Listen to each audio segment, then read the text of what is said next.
नमस्कार, आपके साथ हूं मैं राजीव शर्मा। ऑपरेशन सिंदूर में भारत ने जिस तरह से पाकिस्तान को घुटनों पर ला दिया और पाक सेना की कमर तोड़ दी थी, उससे शायद 1% लोगों को सही उम्मीद जगी थी कि पाकिस्तान अपनी नापाक हरकतों से बाज आएगा, सीमा पार से आतंकी गतिविधियों को बंद कर देगा, आतंकियों को पालना पोसना छोड़ देगा। लेकिन वो पाकिस्तान ही क्या जो अपनी आतंकी सोच से बाज आ जाए।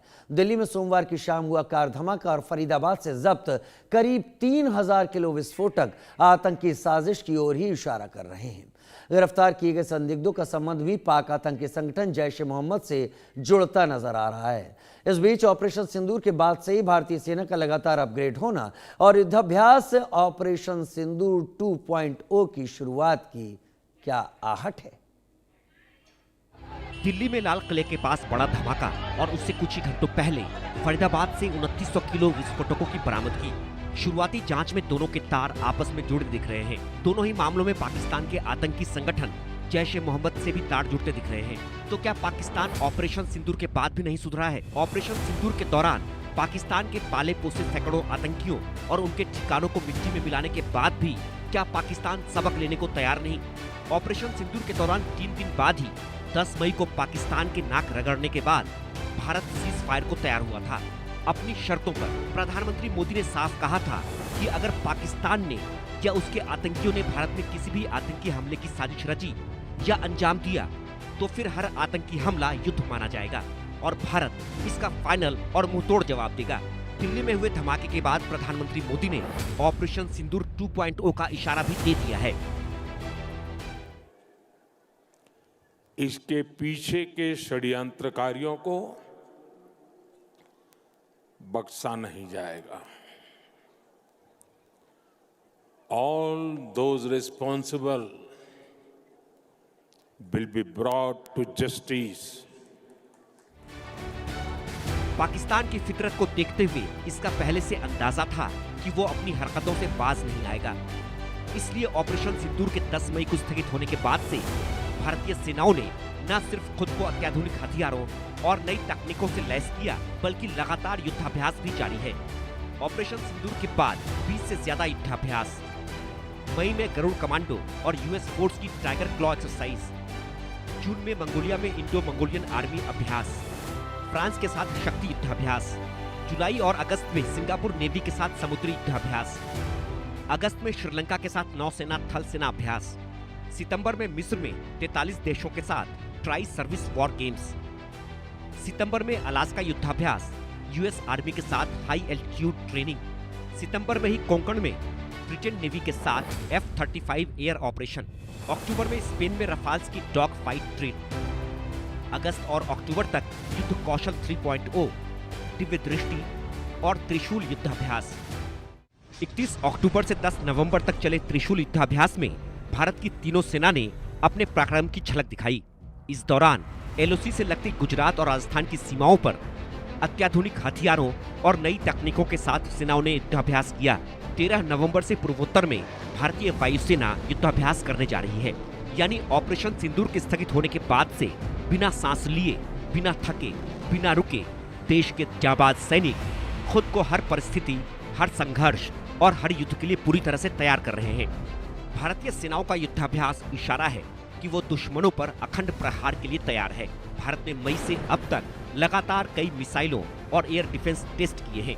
अग्नि 5, अग्नि प्राइम जैसे परमाणु सक्षम बैलिस्टिक मिसाइलों का परीक्षण, integrated air defence weapon system, laser based हथियारों की टेस्टिंग, हर श्रेणी के मिसाइल सिस्टम का सफल परीक्षण, AI driven drone, high power directed energy weapons का परीक्षण, QRSAM जैसी स्वदेशी प्रणालियों की क्षमता को परखा। जानकार बताते हैं कि भारत की इन तैयारियों को देखकर लगता है कि भारत हमले रोकने के लिए नहीं, बल्कि पहले हमला करने या फिर हमले के जवाब में प्रतिक्रियात्मक हमला करने की है। युद्धाभ्यास के बीच भारतीय नेताओं और सैन्य नेतृत्व के आक्रामक बयान भी पाकिस्तान के लिए सख्त चेतावनी है।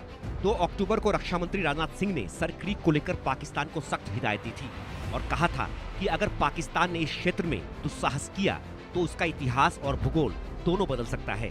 3 अक्टूबर को सेना प्रमुख जनरल उपेंद्र द्विवेदी ने भी प्रायोजित आतंकवाद को रोकने की चेतावनी देते हुए कहा था कि अगर पाकिस्तान ने ऐसा नहीं किया तो उसका ऐतिहासिक और भौगोलिक अस्तित्व खतरे में पड़ जाएगा।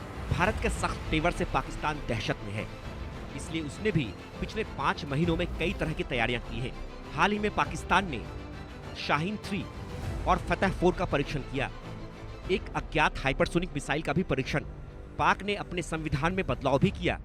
कमांडर ऑफ डिफेंस फोर्सेस का पद बनाया। जनरल आसिम मुनीर को तीनों सेनाओं की कमान। आतंकी संगठन जैश-ए मोहम्मद ने महिला आत्मघाती विंग बनाई।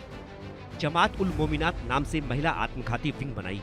पाकिस्तान के जनरल आसिम मुनीर अपनी सेना और लश्कर जैश जैसे आतंकी संगठनों के साथ मिलकर चाहे कितनी भी तैयारी कर लें, भारत की तैयारी बताती है कि अगर सेना ने ऑपरेशन सिंदूर 2.0 शुरू किया तो फिर पाकिस्तान का नामो निशान मिट जाएगा। Bureau report, India news.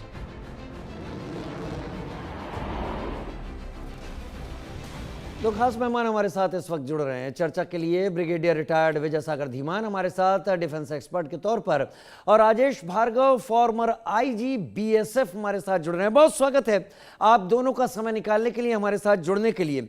Rajesh sir, सबसे पहले मैं आपका रुख कर रहा हूं।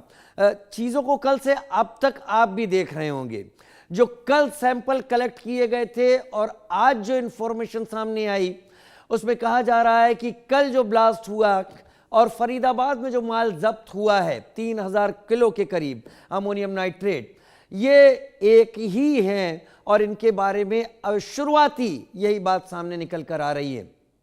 लेकिन क्या आप ये अच्छी तरीके से हमारे दर्शकों को समझा सकते हैं कि 3000 किलो के करीब अमोनियम नाइट्रेट को लाना, उसको कैरी करना, कहीं डंप करना, और उसके बाद उससे कुछ आईडी इम्प्रोवाइज एक्सप्लोजिव डिवाइस तैयार करना, उसको ले जाकर एक्सप्लोड करना। अब एक्सप्लोड किया गया या एक्सप्लोड हो गया वो एक अलग क्वेश्चन है, लेकिन क्या ये इतना आसान है? क्या बच्चों का खेल है? क्या ये 2 या 3 लोगों से संभव है, या फिर इसके पीछे बहुत सारे ऐसे हैं जो अभी छुपे हुए हैं? राजेश सर।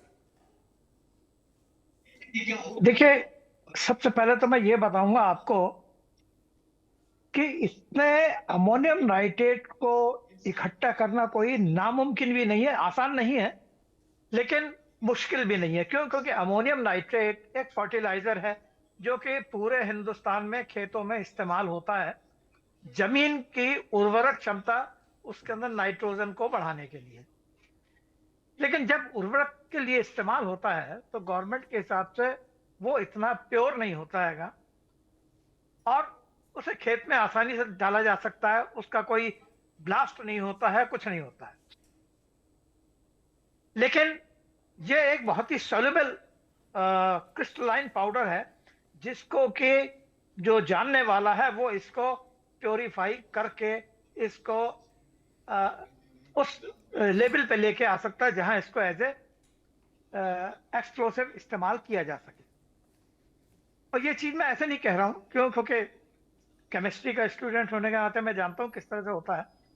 दूसरी चीज, जब हमने जो मिलिटेंट हैं, जब मैं कश्मीर में था उस समय जो मिलिटेंट थे हमने उनकी डायरियां पढ़ी हैं, उनको इंट्रोगेट किया है, उसमें उनको एक्सप्लोसिव बनाने के लिए तरीके बताए जाते हैं और उसमें अमोनियम नाइट्रेट एक कंपोनेंट होता है। अमोनियम नाइट्रेट है प्लस क्या नाम, चारकोल पाउडर है, सल्फर है, इनसे मिला करके वो एक लोकली एक्सप्लोसिव को तैयार कर सकते हैं।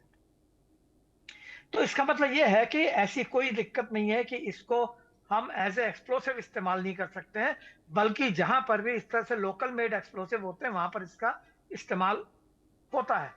क्योंकि देखिए, जो दूसरे एक्सप्लोसिव है जैसे पीके है, आरडीएक्स है, इनका प्रोक्योरमेंट बहुत मुश्किल है, ये आसानी से अवेलेबल नहीं है, जबकि अमोनियम नाइट्रेट और पोटेशियम नाइट्रेट ये इजीली अवेलेबल हैं। आप उन दुकानों पे जाइए जहां पर आपको फर्टिलाइजर मिलता है, वहां पर आपको ये मिल सकते हैं। अब रहा सवाल कि वहां 3000 केजी ये इकट्ठा किया, तो ठीक है, ये उन्होंने एक बार में इकट्ठा नहीं कर लिया होगा, लेकिन हाँ, इसको धीरे धीरे करके वहां पे इकट्ठा किया जा सकता है। अब उन्होंने इसको जो रखा हुआ था 3000 केजी, ये एक बहुत बड़ा सवाल है। बल्कि मैं तो ये कहूंगा कि अभी जो भी घटना हुई, ये शायद एक तरह से इसने हमारी आंखें खोली हैं, इसने हमारी और किसी बड़ी घटना को होने से हमें बचा लिया है। क्योंकि अगर हम इस समय नहीं चेते होते और ये पूरा का पूरा जो 3000 केजी एक्सप्लोसिव है, ये अलग अलग जगहों के ऊपर साइमल्टेनियस या सीरियल ब्लास्ट के काम में आता, तो आप अंदाज लगा दीजिए कि कितनी बड़ी घटना होती और देश में कैसा माहौल हो जाता। वाकई तो ये तो एक बात थी, लेकिन ये बात पक्की है कि इसमें कोई ज्यादा मुश्किल नहीं है कि अमोनियम नाइट्रेट को कैसे लिया जाए। पर्टिकुलरली अगर आदमी चाहता है कि मुझे ये लेना है तो ले लेना। एक चीज इसमें और है, वो ये कि देखिए अभी बॉर्डर के ऊपर से लार्ज क्वांटिटी में एक्सप्लोसिव आना, चाहे वो RDX हो या और भी कोई हो, पी के जैसे हम प्लास्टिक एक्सप्लोसिव बोलते हैं, वो सब आना बहुत मुश्किल है। और अगर आएगा भी तो बहुत थोड़ी क्वांटिटी में आ सकता है और उसके लिए भी उनको बहुत रिस्क लेना पड़ता है, तब आएगा। लेकिन ये लोकली अवेलेबल है, देश के अंदर अवेलेबल है, गांव गांव में अवेलेबल है और इसको लेकर के एक्सप्लोसिव डिवाइस बनाई जा सकती है। तो ये तो रहा आपका इसके एक्सप्लोसिव का जो आपने पूछा था कि क्या ये संभव है। बिल्कुल संभव है और इसमें कोई ऐसी बात नहीं है। दूसरी बात जो आपने पूछी थी, क्या जो कल हमने देखा था एक्सप्लोसिव और जो आज जो हमें एक्सप्लोसिव मिला है, क्या ये दोनों एक ही हैं? तो अभी तो देखिए इस बारे में तो जो फॉरेंसिक वाले हैं वही बता सकते हैं, उसको टेस्ट करने के बाद क्या दोनों चीजें एक ही हैं, अलग भी हो सकती है या मिक्सचर भी हो सकता है। लेकिन अभी तक की जो जानकारी है उसके हिसाब से दोनों ही आइटम एक ही हैं। वो भी अमोनियम नाइट्रेट था जो कल मिला था, जी हाँ। आज जो मिला है वो भी अमोनियम नाइट्रेट है। लेकिन हाँ, जो कुछ अपुष्ट खबरें आ रही हैं वो ये कहती हैं कि शायद कुछ RDX भी है, स्मॉल क्वांटिटी में है। कितना है अभी उसके बारे में भी कोई कंफर्म इंफॉर्मेशन नहीं है, लेकिन हाँ कहते हैं कि दूसरा एक्सप्लोसिव यानी RDX वगैरह उसमें हो सकता है। देखिए जब नाइट्रेट अमोनियम नाइट्रेट को इस्तेमाल करते हैं तो ऐसा नहीं कि वो सीधे ब्लास्ट हो जाता है, उसमें डेटोनेटर लगता है, प्राइमर भी लगता है। तो हो सकता है जो RDX आया हो वो ऐसे प्राइमर वहां पर इस्तेमाल होने के लिए आया हो। बाकी जितनी चीजें हैं उनको सबको मिला करके ही जो एक एक्सप्लोसिव डिवाइस बना। ठीक है। Inspector general BSF former Rajesh Bhargava ji, उनका व्यू जनता आपने जाना, दर्शकों आपने देखा। ब्रिगेडियर विजय सागर धीमान मेरे साथ इस वक्त डिफेंस एक्सपर्ट के तौर पर मौजूद हैं। ब्रिगेडियर विजय धीमान, जो दिल्ली में हुआ है वो एक इशारा बहुत बड़े, अगर कैनवास पर देखें तो जैसा अभी राजेश जी कह रहे थे, मैं भी वही सोच रहा था, अगर ये पॉकेट्स में किया जाता, एक साथ किया जाता, ये मॉड्यूल कहीं बड़ा होता तो शायद हम सीरियल ब्लास्ट की एक सीरीज देखते और फिर उसके बाद शायद उसे कंट्रोल कर पाना इनिशियली शुरुआती आवर्स में बहुत मुश्किल होता, पुलिस के लिए भी और एडमिनिस्ट्रेशन के लिए भी। लेकिन मैं इसको अब अलग ले जाता हूं क्योंकि आपने एक लंबा वक्त दिया है भारतीय सेना को और मैं इस बात से भी इनकार नहीं कर सकता कि आपने जम्मू एंड कश्मीर को भी सर्व नहीं किया होगा, उस टेरेन को नहीं देखा होगा। लेकिन ब्रिगेडियर धीमान, ये पैटर्न किसकी तरफ इशारा कर रहा है? क्या वाकई जैश इस तरीके से काम करता है या लश्कर कर रहा है या लश्कर झांगवी है या और कोई आईसिस का कोई पैटर्न इसमें दिख रहा है? एक चीज। दूसरी, पाकिस्तान सब जानता है, भारत क्लियर कर चुका है, यानी act of terror will be dealt as an act of war. उन्होंने सर क्रीक के पास एक बड़ा वहां पर नफरी अपनी इकट्ठा करने की कोशिश की, भारत ने मैसेज क्लियर दे दिया उनको। अभी फिलहाल जो चीजें हैं, क्या एज ए रिटायर्ड ब्रिगेडियर आप कह सकते हैं दर्शकों को कि पॉज जो था वो खत्म होने वाला है? देखिए, आपके दो सवाल हैं। पहला जो है वो कल के धमाके के बारे में है, पहले हम उसके बारे में बात करें। ये जो कल का धमाका है ये एक बहुत बड़ी साजिश का, बड़ी लार्जर पिक्चर का एक छोटा सा हिस्सा है और इसकी जो जड़ें हैं ये बहुत दूर तक है और ये स्टार्ट होती हैं जम्मू कश्मीर के साथ। हालांकि पाकिस्तान के द्वारा जो आतंकवाद फैलाया जाता है वो पूरे भारत में फैलाया जाता है, परंतु अगर देखा जाए तो मेजॉरिटी स्पेसिफिकेशन इसकी जो है वो जम्मू कश्मीर के साथ है और ये पिछले 7-8 दशकों से चली आ रही है। मैं खुद भी जम्मू कश्मीर का रहने वाला हूँ, यही रहा हूँ और बहुत सर्व भी किया है और टेररिज्म के ऊपर मेरी बहुत सारी सिविल यूनिवर्सिटी से 2 PhD डिग्री थी। तो कहने का मतलब ये है कि जब भी हम इस कल के धमाके को देखें तो इसको हम लार्जर पिक्चर में देखें और लार्जर पिक्चर ये है कि जम्मू कश्मीर के अंदर जो टेररिज्म आया आर्टिकल 370 हटने के बाद जो भी उसके बातें थी, अभी समय आपके पास कम है, पूरी बात मैं नहीं उसका खुलासा करूंगा।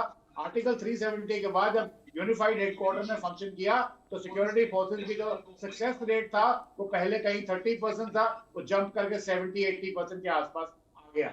और उसमें भी उन्होंने अपनी स्ट्रैटेजीज बदलते गए, डिफरेंट किस्म की स्ट्रैटेजीज, क्योंकि अटैकर के पास हमेशा इनिशिएटिव होता है। तो वो जब एक स्ट्रैटेजी उनकी पकड़ में आ गई सिक्योरिटी फोर्सेस की, तो वो उसको उन्होंने शिफ्ट करके दूसरी स्ट्रैटेजी भी शिफ्ट की, एरियाज भी शिफ्ट किए। अल्टीमेटली जब पहलगाम होता है उसके बाद जो कंसर्टेड एफर्ट्स शुरू हो जाते हैं, सिविलियंस भी इस सिक्योरिटी एस्टैब्लिशमेंट का हिस्सा बन जाते हैं गाए बगाए। तो उसके साथ में क्या हुआ कि इनको बिनाइन जगहों की जरूरत थी, बिनाइन टेररिस्ट की जरूरत थी, जो कि उन्होंने नया एक सिस्टम शुरू किया, व्हाइट कॉलर टेररिज्म। उसके चलते जो डॉक्टर्स है, डॉक्टर्स का प्रोफेशन एक बहुत ही नोबल माना जाता है और डॉक्टर एक बहुत ही रिस्पेक्टेबल आदमी होता है। और जिस डॉक्टर के पीछे सोसाइटी में पुराना कोई हिस्ट्री का रिकॉर्ड नहीं है, पुलिस रिकॉर्ड नहीं है, उसको हम रेडिकलाइज करें, जिसके लिए मौलाना भेजे गए सहारनपुर से और उन्होंने वहां पे अपनी रेडिकलाइजेशन एफर्ट किया। और ये जो 6 डॉक्टर्स की आज बात हो रही है, एक की डेथ हो गई है, 2 अभी बाकी लोग कस्टडी में हैं, उसमें से 4 जो हैं वो साउथ कश्मीर के हैं। तो ये लोग आके अल फलाह यूनिवर्सिटी में फैकल्टी या तो अदरवाइज काम कर रहे हैं एक ही जगह पे।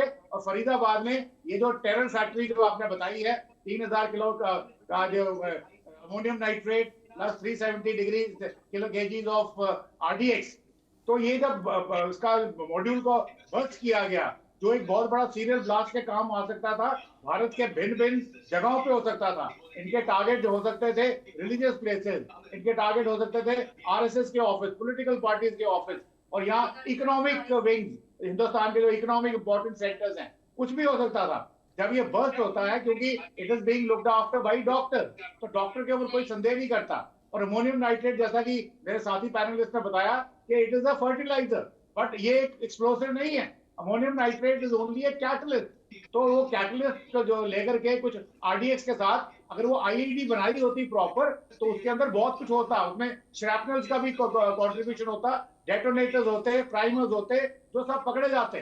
परंतु ऐसा हमने जब ब्लास्ट हुआ तो उसके हमें कोई चिन्ह मिले नहीं वहां पे। तो वो जो एक आदमी डॉक्टर उमर था, वो वहां से भागने में कामयाब हुआ। और अगर वो अपने किसी दूसरे हाइडआउट में जाता, किसी दूसरे अपने घर में जाता, तो उसको मालूम था कि एनआईए वाले उसको भी पकड़ लेंगे। तो उसने जगह सिलेक्ट करी कि मैं चल के पार्किंग में रहता हूँ और वेट करता हूँ। जो पार्किंग के अंदर अगर एक फरीदाबाद नंबर की गाड़ी है, हरियाणा नंबर की गाड़ी है, उसके ऊपर कोई भी शक नहीं करेगा। वो खड़ा रहा और वेट करता रहा कि इस इलाके के अंदर शाम को जब सूरज डूब जाएगा, 6-7 बजे का टाइम होगा, मेट्रो स्टेशन में सब भीड़ आएगी, जो लोग अपने घरों को जा रहे होंगे, उसी तरह से जो चांदी चौक के लोग होंगे, लाल किला के अंदर टूरिस्ट होंगे, या वहां के जो व्यापारी लोग होंगे, जब वो निकलेंगे बाहर, उनको हमला, उसके ऊपर हमला किया जाए। अभी ये हमारी स्पेकुलेशन है कि वो टारगेट क्या हो सकता था। लाल किला भी हो सकता था, मेट्रो स्टेशन भी हो सकता था, गौरी शंकर मंदिर भी हो सकता था, कोई दूसरी स्टैब्लिशमेंट भी हो सकती थी, कोई भी टारगेट हो सकता था। तो उसको लेकर के उसने वेट करी वहां पे, जहां उसके ऊपर कोई शक शुबा नहीं हो सकता। अगर उनको कोई लीड मिलती एनआईए को किसी इंटेरोगेशन से कि वहां पे भी कोई ठिकाना है, तो उस ठिकाने पर था नहीं वो। तो ये एक स्ट्रैटेजी थी, गाड़ी सिलेक्ट की सीएनजी की, कि जब ब्लास्ट हो तो लगेगी ये सीएनजी ब्लास्ट है। तो आपको लगता है ये ऑपरेशन सिंदूर का पॉज हट सकता है, क्योंकि भारत 2 जगह तो नोटेम करके एक्सरसाइज कर ही रहा है? हटने का, सॉरी, आप जो लैंग्वेज इस्तेमाल कर रहे हैं वो थोड़ी सी मिसलीडिंग है। पॉज हटना नहीं, पॉज नहीं है, Sindoor is on, Sindoor is very much on. और जैसा आपका दूसरा पॉइंट था, अभी इसको मैं यही खत्म करता हूं, दूसरा पॉइंट आपका था, भारत के अंदर आपने जो ग्राफिक्स में दिखाया, आपने इंटरनेशनल लेवल की एक्सरसाइजेज के बारे में बात की। वो बेसिकली होती है अगर हमें उस किसी कंट्री के साथ कल को कोई जॉइंट बात करनी पड़ जाए, कोई किसी इलाके में कोई लड़ाई करनी पड़ जाए, या कोई राहत का काम करना पड़ जाए, तो एक दूसरे को समझे। उसके अलावा मैं आपको बताता हूँ, ऑपरेशन एक्सरसाइज त्रिशूल इज ऑन, जो इस वक्त सर क्रीक इलाके में गोवा तक है, जो राजस्थान से शुरू होती है, पूरा का पूरा नोटिस इशू किया हुआ है। और उसके एवज में पाकिस्तान ने भी अपना पूरा का पूरा एयर स्पेस बंद किया हुआ है। उसके साथ में एक्सरसाइज गजराज चल रही है नॉर्थ ईस्ट में, अपना यहाँ पे, फिर एक्सरसाइज रोमियो 1 चल रही है। तो इस वक्त कम से कम 6 एक्सरसाइजेज ऑन है अलग अलग जगह पे। यानी कि इंडियन आर्मी जितनी, इंडियन आर्म फोर्सेस जो है, वो आपस का तालमेल, अपने सारे हथियारों का सबको तैयार कर रहे हैं। और ये जो लोग दिल्ली में बैठे हुए हैं, हमारे थिंक टैंक्स हैं, या जो हमारा शीर्ष नेतृत्व है, या प्रधानमंत्री हैं, डिफेंस मिनिस्टर है, एनएसए हैं, तीनों सर्विसेज चीफ हैं, ये सब लोग बैठ के ऑलरेडी जब से ये ऑपरेशन सिंदूर हुआ है, अब अपना जो लेटेस्ट रियल टाइम आंकलन कर रहे हैं कि क्या टारगेट है पाकिस्तान में, क्या है। अब इस इन्वेस्टिगेशन से जो तार निकलेंगे, अब वो किसको जुड़ेंगे, जब तक वो निकलते नहीं, अभी जो प्रूफ ढूंढ रहे हैं, ये पाकिस्तान को नहीं देने हैं, ये सिर्फ हमने देखना है। ठीक है सर, मैं राजेश जी आपसे एक संक्षिप्त जवाब और ले लेता हूं। आपको लगता है कि पाकिस्तान ने कल इस दिल्ली इंसिडेंट के बाद अचानक एक हाई लेवल मीटिंग बुलाई और अपने बॉर्डर पर अलर्ट साउंड अप कर दिया? ऐसा क्या जनरली होता है? भारत में कोई घटना हुई, पाकिस्तान अलर्ट साउंड अप कर रहा है? ये ऑप सिंदूर के बाद का फॉलआउट है क्या कि पाकिस्तान पहले से ही तैयार हो गया कि कुछ ऐसा हो सकता है? देखिए, ऑपरेशन सिंदूर के दौरान देखिए, जो ऑप सिंदूर की बात नहीं है, इससे पहले भी देखिए 2 ऑपरेशन हुए, उड़ी के टाइम पे हुआ, पहलगाम के टाइम पर हुआ। तो ये दोनों इस तरह से थे कि जिसको लेकर के इंडिया ने अपने आप को डेमोन्स्ट्रेट कर दिया कि हम कोई नॉनसेंस सहन नहीं करेंगे। ये चीज वहां के जो आर्मी है या जो वहां का जो भी राजनीतिक डिस्पेंसेशन है, उनको पता है कि इंडिया का इसके ऊपर कुछ ना कुछ जवाब तो आएगा। उस जवाब की वजह से या उसके एक्सपेक्टेशन की वजह से या कह लीजिए उसके डर की वजह से वहां पर भी उन्होंने अपने आप को अलर्ट किया है, क्योंकि वो एक बार पिछली बार भुगत चुके हैं ऑप सिंदूर के टाइम में। एक बात। दूसरी बात, वेस्टर्न बॉर्डर के ऊपर हमारी एक्सरसाइज है कि ऑलरेडी चल रही है। उस एक्सरसाइज में ट्रुप्स वहां इकट्ठा हैं। अगर किसी समय अचानक आवश्यकता पड़ती है तो ट्रुप्स को इकट्ठा होकर के जाने की कोई नया प्लान बनाने की जरूरत नहीं पड़ती है। वाकई, लेकिन मेरे पास समय कम है। मेरे ख्याल से मेरे दर्शक समझ गए होंगे कि अब भारत वाकई बदला है। भारत और जो इन्वेस्टिगेशन चल रही है चीजें, भारत अब पब्लिसिटी करने में यकीन नहीं रखता। वो रिजल्ट ओरिएंटेड है, वो डिफेंसिव अब कम है, वो ऑफेंसिव अब ज्यादा है। राजेश सर, आपका, ब्रिगेडियर विजय सागर धीमान, आपका बहुत धन्यवाद समय निकालने के लिए, हमारे साथ जुड़ने के लिए। छोटा सा ब्रेक ले रहे हैं, जल्द हाजिर होते हैं।